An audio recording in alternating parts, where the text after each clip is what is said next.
welcome sa Tongs TV. Manood palagi at mag-subscribe na rin kayo para updated sa bawat video naming bago. Sa bawat video ay may aral kang makukuha, lalo na kung isa kang magsasaka. Gawain sa probinsya ang palagi naming content, kaya halika na sa Tongs TV. Mag-subscribe na kayo at manood palagi. Yo, magandang araw po mga katongs. Isang magandang buhay at mapagpalang araw. So, ngayon po ay Sabado, February 14. At Happy Valentine's po sa lahat. Sa lahat. Okay, nagpapatubig ako na ngayon ng sili at saka sinasabugan ko ng pataba.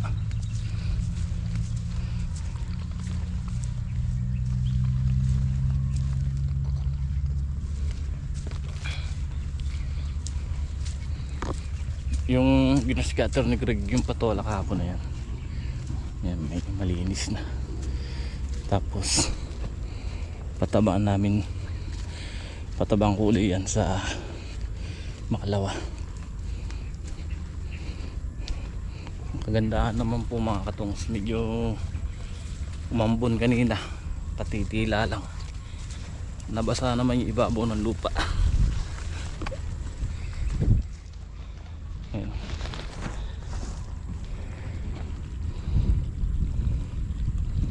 Napatubigan natin itong panigang. So ang ginagawa nga po nila ngayon, dinadamuhan nila yung puno. Yung pinadamuhan ko sa nila para ako pag sinabugan ng pataba, sili ang kakain. Sayang, gumaganda yung presyo eh. Mahinang lumaki yung bunga, kaya anuhan natin ng pataba. At nasilong pa sa damo, sa sitaw at saka sa damo.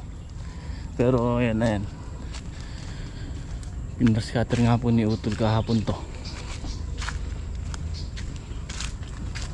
yung pinagtaniman ng sitaw, pinutol na yan. So i-spray na lang pandamo yan.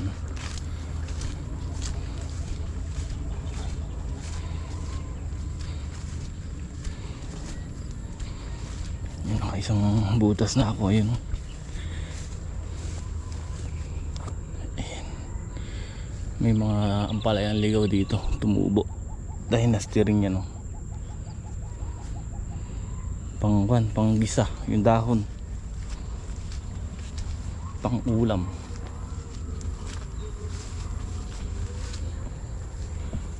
Dito natin tatanim yung pipino, kaya lang bago natin tanim yan, paarar ko to, itong tudling na yan, para makahingi lupa. Tapos sasabugan natin ng chicken manure, tapos patatanggal natin ibabaw yan. Ay, ibabaw na ito yung mga baging.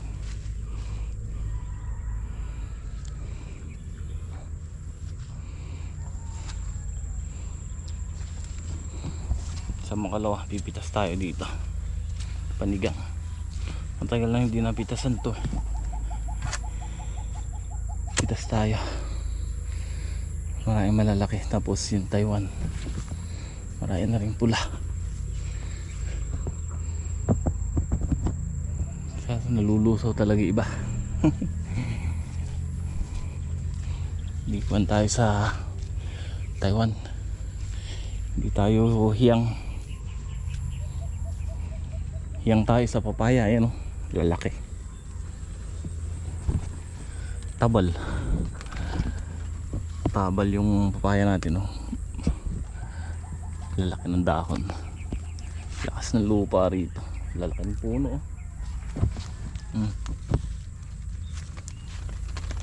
Bagay, pati saging na tinanim natin doon, yung latorda, no? Ganda. May kakalat natin, may mga suwi na. So ikakalat natin dito.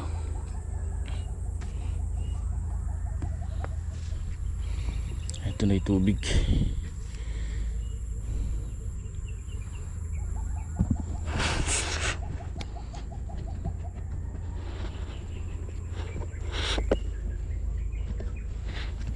Laki ng sili. Lalaki. Pandinamita.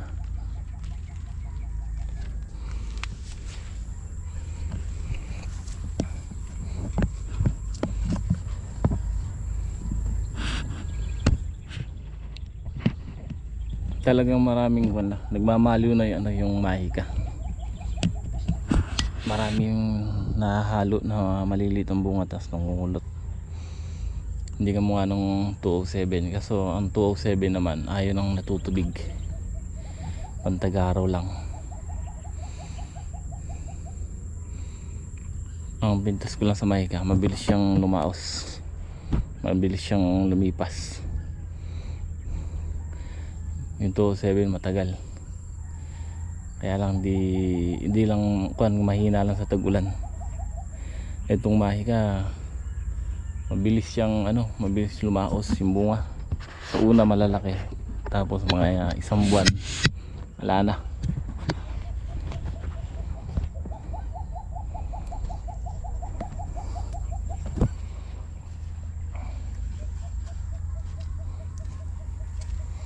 Pagka napuno na ng tubig, sinasaraduhan ko na, tapos yun, sinasabugan natin ng pataba.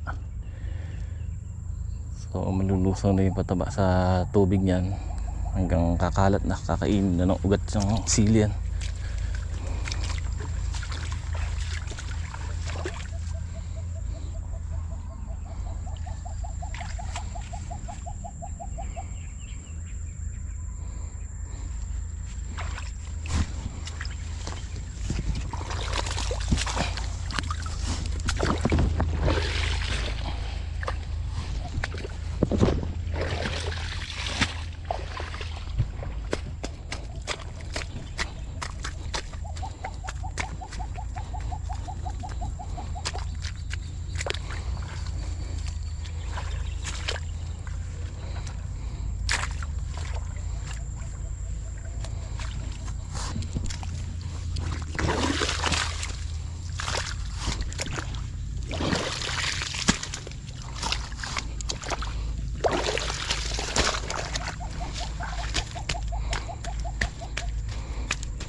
Nalaki ng puno, tumabal, parang naging bunga.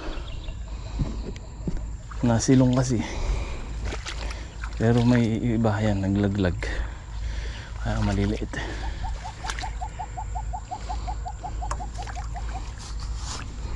Dapat nito maraming mga napipitas to eh.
Ganda naman pala yun.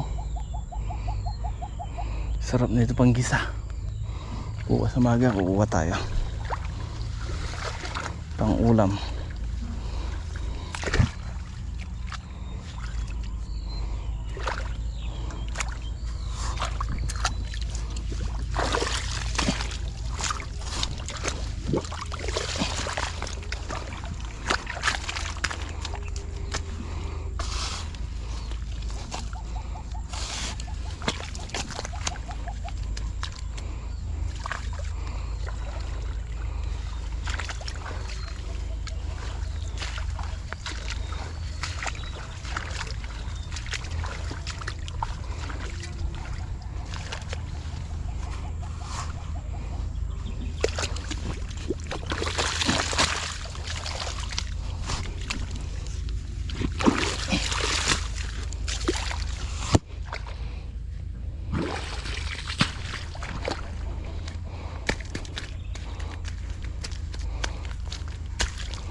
Pupuno na.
Subukan na natin yung pataba.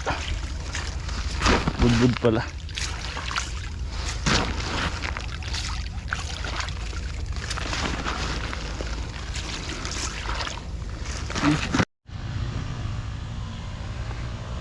Okay mga katongs, ayan, hapon na nga po.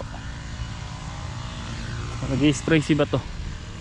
Na-sprayan ko ng pang insecticide. Ayan. Napanglahati ko naman mga katongs yung pa natin, pinapatubigan, pinapatabaan. So bukas mabilis na lang, kalahati na. So ayan, ito yung mga gamit na ginamit ni Bato.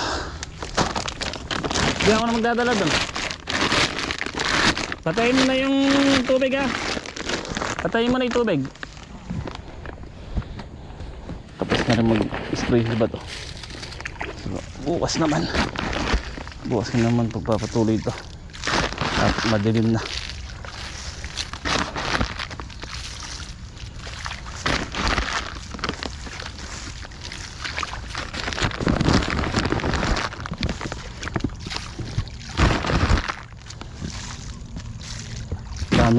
Madaming hayop na nabulabog yan. Grass cutter ni Utol yung makapal na damo dito sa kabila yung walang tanim. Tapos dinamuhan nila yung puno, kaya sabi ko iba to sprayan. Nayari naman nilang damuhan yung puno, kaya bukas dire-diretso na magpatubig.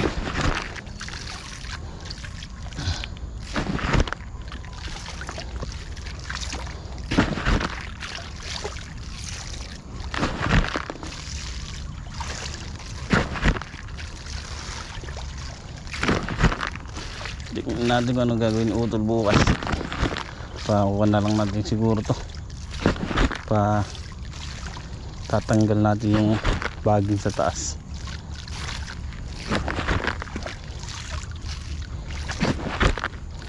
Binabad ko na nga po kanina yung yung pipino. 4 na lata po yun.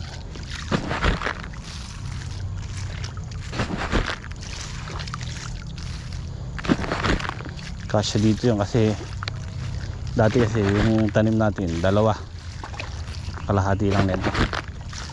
Kaya ngayon dinobili natin kasi puro pipino yung balag na yun. Tansya ko naman mga katong, baka gumanda na yung gapang dito. Kukunin natin yun kukondisyon natin yung lupa.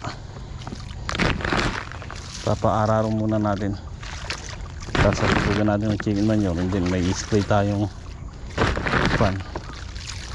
pang decompose ng chicken manure.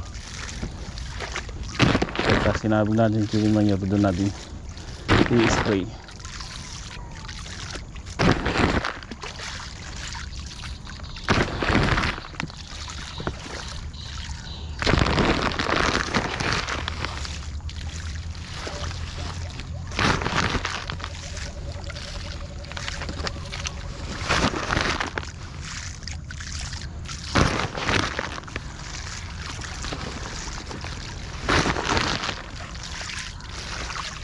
Medyo naalanganin kasi tayo magsimula kaninang magpatubig, gawa ng sinimulan din nilang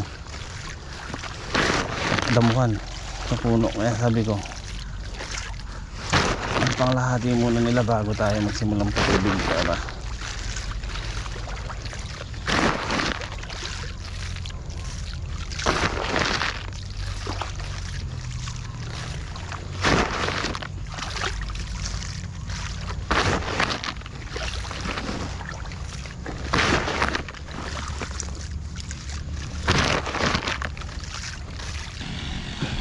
okay. Pina-spray natin ngayon yung okra.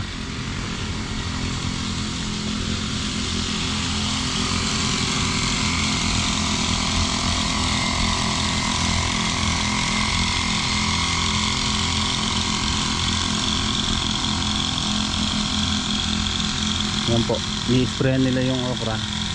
So sabi ko pulido nila para yung hayop walang takbo.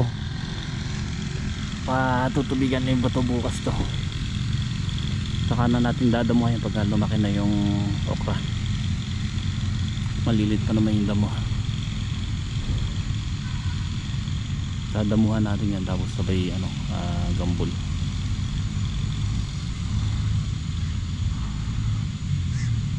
Ayan po yung ginagawa nila.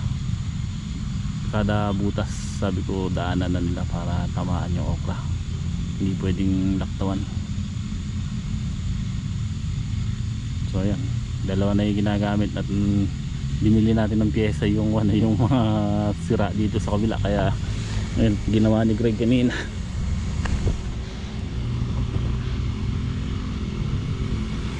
Hirap kasi pagka isa lang ang ginagamit.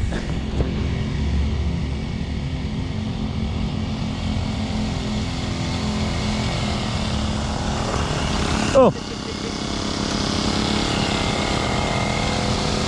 nakachinelas pa kasi. Kaming chinelas.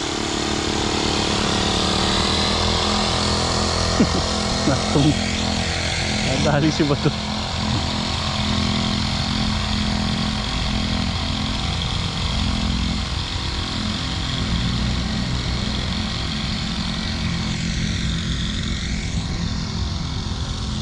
Tapos yung ampalaya, pahanginan din nila. Maraming may mga dumi na ng uod sa dahon. Pahangin lang naman. Sakto sa gabi tayo nag-i-spray para malamig. Pagka maga kasi papainit, parang nasasaktan yung halaman pagka mainit yung gamot.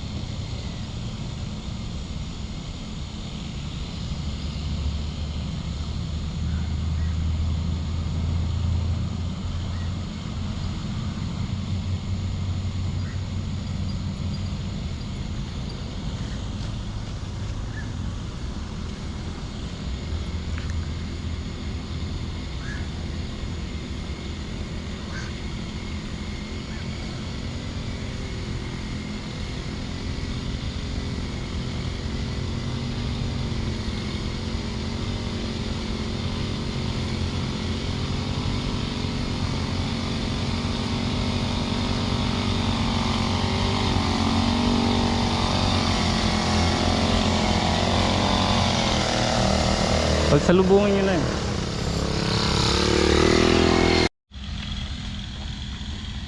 Yun, nandito na sila sa palaya. Sabi ko nga pahangin lang ako. Yan, dalawa sila nag-i-spray. Hindi natin napatabaan to kanina. Bukas ang daga na lang. Naging busy tayo. Yan. So bukas umaga saglit lang naman to. Kahit si utol muna hambang ano lang muna, ano lang naman ilalagay natin dyan, yung calcium.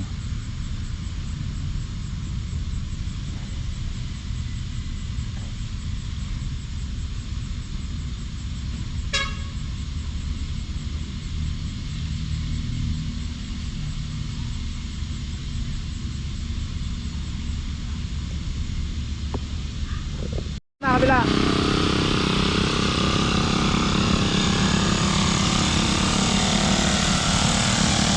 Yan.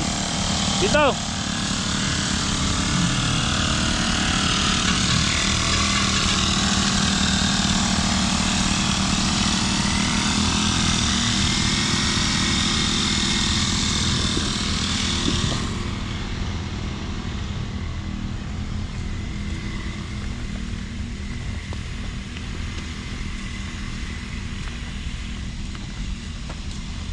Okay, tapos na. Last na yan. So okay na tayo, bukas naman. Yan, shoutout po sa lahat.